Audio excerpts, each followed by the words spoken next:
Thank you for thank you very much for inviting me. Thank you, Marcelo, especially for organizing this. It's a privilege to be here with you. And I want to start reflecting on our conversations from yesterday. We spent a lot of time using words like fraternity, it takes a village, all sort of, and this morning the same, all pointing to what for me is an essential, that we have to find ways to work together, to work on the problems that we've placed on this sort of metaphorical table that we are concerned with. I feel like it's very easy for us to say we have to work together, but this matter of working together is not for the faint of heart. And so I want to spend some time, because I was asked to talk about improvement science and education. A way to think about improvement science, on the one hand, is as a approach and related approaches and methods. I don't want to spend too much time on that today. Rather, I want to kind of talk about improvement and improvement science, among other things, that serves as a kind of, or could serve as a kind of bonding agent between us to work together. So I want to focus on that, and my ability to focus on that has usually to do with those two guys and a whole bunch of other folks who there's no room on the slide to talk about. So view me as messenger, not as creator. I'll try again. The down one. Oh, the down one. So if you open any newspaper in the United States, you're going to see stuff like this periodically, that 1 in 2 students don't graduate, 2 out of 3 8th graders can't read proficiently, 12th graders can't write proficiently, 40% of 40% students drop, of minority students drop out, ... There are just massive numbers of depressing statistics that we can see about intellectual performance, and these things visit themselves most often on the most challenged people. Now, at the same time, right, we got us, right? We got a lot of us, and we are trying our level best to take things like the stuff that occurred on the graph before and make them a little bit less true or a lot less true. And in truth, we have been making some progress. Our current performance is getting better, but our ability to improve schools and learning environments in general do not meet our aspirations to do that. And I think, as sort of the collective wisdom in this room and lots of other rooms have talked about on many occasions, one of the biggest resources we have to accomplish closing this aspiration chasm, it exists between us, our ability to work together. But doing it requires overcoming some significant obstacles. And Peter Senge here talks about one of them, which is what primarily determines level of performance is the design of a system, not simply will, native skill, or the attitudes of the people working in the system. Senge goes on to say, by the very nature of systems, each of us only sees a part of the system, the part of the problem that we see is most compelling to each of us. And therein, I think, lies the reason, as we were saying yesterday, that faced with a troubling thing, many of us will choose to go fast alone and not farther together. Every problem that, with the possible exception of the subtitling I heard yesterday, but every problem I think that we've talked about is what folks refer to as wicked problems. And here my eyesight's going to betray me, right? But wicked problems are these problems that have unique solutions that happen through evolution and iteration. There's no algorithm for many of the problems we just heard about this morning. There's no algorithm that you're going to pick that's going to take your reading program and make it work in all 60 of those schools.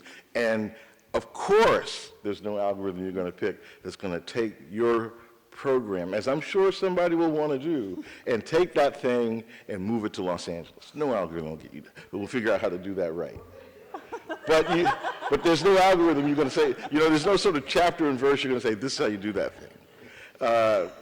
So all these, doing things like that and working on the stuff that we've talked about, these are complex, multi-causal things that where you have to discover solutions along the way. When you do something like that, you only see but so far, and then you do some work and you see a little bit further. So wicked problems have this character about them. Change in an organization and the conditions, when you do this thing, this last bullet is really important. What I think the essential that makes problems like this totally knotty is that you can make a whole bunch of progress and you can pick up the leader from an organization, add a new one, and it all goes to custard. Our challenge, and to prevent things like that, is to sort of build purposeful stakeholder partnerships where organizations that it takes to do work like transfer a reading program or whatever it is, you pick organizations, you figure out how to do organizational work where people engage in coordinated learning and can work on common problems. And figuring out how to do that and what are the agents of doing that has occupied my time a bunch over the last 10 years or so. Wrong way. So, in essence, I've been wanting to work on arrangements that provide a kind of new social glue, that sort of bring stakeholders together and hold them fast in some social dynamic, that the experience of working together builds bonds. Bonds that you can see in the stories we tell, in the methods we use, in the way we engage in reciprocal activity. So, and I refer to these things and refer to them with my colleagues in this paper as kind of the social infrastructure that shapes purposeful collective action.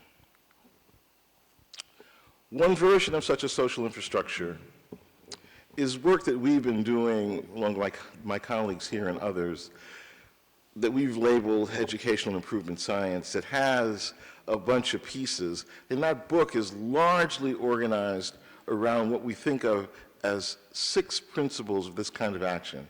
The first of these is to be user-focused and problem-centered. You have to find the voice of the people you seek to serve before you can serve them. And you have to figure out a way to help them acquire agency before you can work with them. You have to attend to variability, as I think Sebastian talked about as he was talking about our understandings of interventions. Too often in our field, we attend to average difference without looking at variation. And variation, patterns of variation, are the keys to help us build things that travel. When we build things that travel, we have to see the system that's governing the problem that we seek to solve. You have to embrace measurement, which when working, I think what we found in the last years in working with educationally centered organizations, 2 of these 6 things present the most serious impediments to building collaboration. One is being problem focused. I'm sure those of you who have been in the intervention business and in the improvement business know that when you bring a collection of people together, among the hardest things to get them to agree on is what it is we're working on. So the problem of figuring out the problem. The second is to get, the second of these that's most difficult is getting populations of on-the-ground educators, frontline workers, to embrace measurement in work. And I think this is because measurement as a discipline has been visited upon educators in struggling communities over the years in such heinous ways, it's often difficult to get today's frontline educators to embrace measurement and to own measurement as part of the work they do. So, and then the next, and then the fifth of these 6 principles is to learn through discipline inquiry. When we think about implementing new things or trying to get inside problems, we rarely take the time to have common discourses of inquiry, that what we do together, we share methods, so if we share methods, we can talk about problems and our progress toward them. And finally, the 6th of these is just sort of different than the other 5, is that we have to figure out ways to organize as networks. And in such organization, what matters, since I won't come back to this later, what matters is organizing networks that depend on diversity, but not simple idea diversity, cognitive diversity. Networks that solve problems work because the people who come together to work on these problems come with different perspectives, skills, and ways of seeing the world. So often when we think of organizing networks, the first thing that we think about is sort of simple identity diversity, and the second thing we often think about is bringing together people who have pre-existing relationships. Both of these can be important, but the thing that matters most, I think, is bringing people together when they have essential idea diversity to work on a vexing issue. I want to now, in the rest of the time I have, to talk about 2 examples of sort of social glue and at work in using improvement science. The first of these is a program that Hiro knows well because he was part of it for a time, called Un Buen Comienzo, from A Good Start, that was done in Chile. And it's a program that is focused on improving language development of preschool kids from rural communities in Chile. And essentially, the essential of the work is to figure out a way to bring the voice of workers, people who do the work with children every day, to the table, and to create within them a community that has agency. And in doing so, then, improve the life chances of the children that they want to serve. So, with the support of the Fundación Oportunidad in Santiago, this project created a network of 60 schools. And it's important to realize that this network of 60 schools, in this sense of diversity, is really important.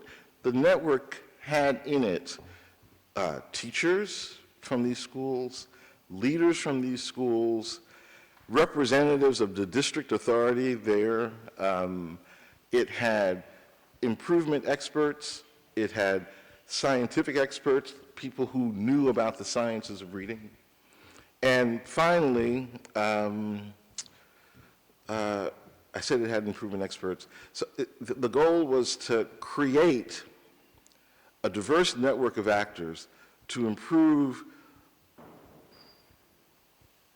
things like instructional time, the quality of pedagogical support that goes on in these schools, and to then create a hopefully superior reading performance as a function of that.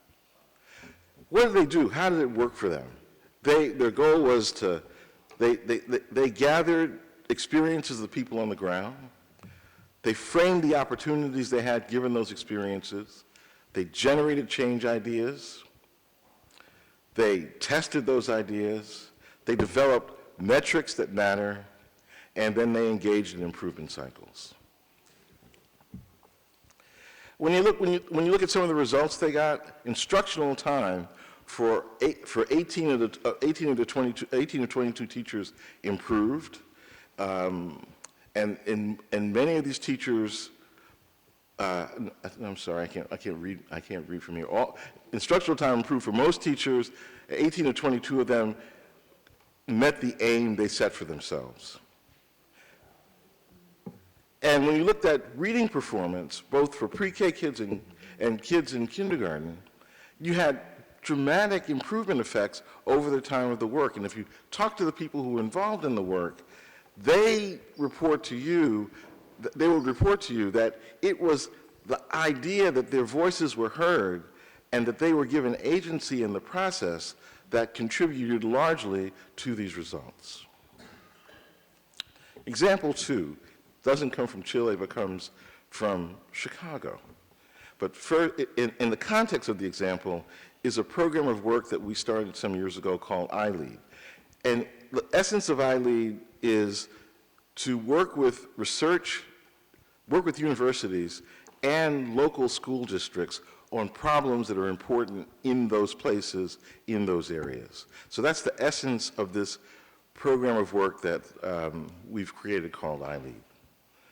And the way iLead works is that the theory is that it depends on the expertise of universities and school districts sharing to create a new form of leadership dynamic.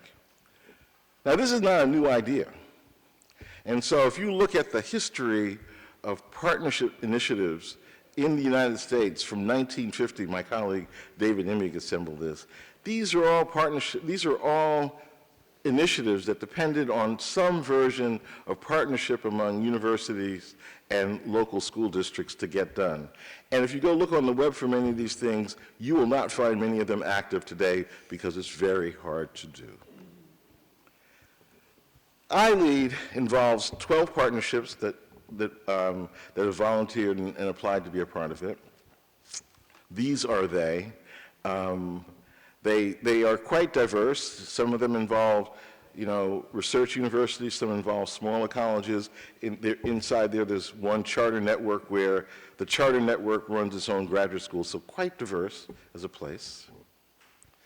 And one of the products that I want to spend just a moment talking about of this group of people is something called the developmental progressions. These partners created this measurement system, this taxonomy called the developmental progressions to capture their own work. So the developmental progressions have 3 levels. They talk about what goes on in the university, in the local school agency, and in the partnership as a whole. It was, as I said, co-constructed by them. It works at 3 levels, and its big benefit is that I think it names the difficulties that people have when they work in arrangements like this. So as I said, it has these 3 levels, and there are 24 of these areas. These are 3 sample areas that their work is measured against and categorized against. So they talk about partnership relationships, the professional development of district staff. And I should say here that one of the interesting things that we observe in this work is also the professional development of university staff. And we have these examples when university staff commit to this work, that there are cases where local school agency people know way more about the work of improvement than do professors. And you see teachers and school principals teaching professors how to engage in a kind of research work. And well, first, it's a beautiful thing to see. And second, it reflects the kind of commitment that academic staff have to work like this. And when each of these areas, among the things that they do, they rate themselves and their partnership on the ability to execute in these 3 sample areas, but also in all 24. And they use then their ratings of their ability to perform in these areas as a place for them to come talk about the work. I'll talk about just the work of one partnership in that collection of partnerships, the Chicago Public Schools and the University of Illinois at Chicago. Chicago as a place is 85% low income, 90% black and Latino. And in 1987, maybe some people who will remember when Bill Bennett said, it's the worst school district in America. Those of you who keep up with the news know that it's no longer true in Chicago. Chicago has differentiated itself in recent years from many other urban school districts in our country and has shown vast improvement in its ability to serve kids. Now, the I-LEAD partnership between the University of Illinois at Chicago and Chicago Public Schools is not the cause of this improvement in Chicago Public Schools. It really is the culmination of a 30-year investment, both from the school district and from the philanthropic community there. But still, the work of the University of Chicago and University of Illinois Chicago and Chicago Public Schools had some to do with it. They transformed organizational relationships among them. Importantly, 3 of their transformations were, 1, they had a new theory of who their client is in the university. Rather than a graduate student seeking a credential, they upfront said that our customer for this work are students in schools who have a right to a good leader. They created a new preparation schedule. So rather than a quick one-hit master's degree, aspiring leaders spend a minimum of 4 years. Institutional partnerships are fully paid, so those 4 years, those aspiring principals receive a full salary, and they have a commitment to data and continuous improvement. So importantly, they look at the performance of each candidate in program and look at how that person performs out of program and what they can learn to bring back to the next cohorts of aspiring leaders. In the context of an improving system in Chicago, the principals who were prepared as a part of that partnership, their schools outperform the average schools in an improving system. They currently have 110 sitting CPS leaders, so 94% of the people who leave that program have jobs as leaders, contrasted with the average program in the state of Illinois is at 15%. And among the people they have sitting leaders are its current CEO, and I think its chief academic officer. And they've received all kinds of national acclaim for what they've been doing. 3 key takeaways I want you to, from these examples. 1 is that the social structure, the ways you organize your work matter hugely for your ability to coordinate and to cooperate. And central among these is having a common aim, sharing common methods, having a shared theory, and a commitment to ongoing learning. When you form relationships like this and you use improvement science or something else as a model, cognitive diversity is important, much more important than simple idea diversity. And you won't be able to see all these 3 because they cut off the bottom, but they made 3 shifts. Now, let me see if I can remember them. 1 is to shift toward rather than paying attention just to products, students through a system, They pay attention to utilization. There's a sharp focus on process. And I think at the bottom, what you can't see is that all the work they do is guided by a deep sense of respect for people who do the work on the front line. And it's those people who serve the folks who serve those people really view supporting the work on the line as the reason we are there doing what we do. Thank you very much.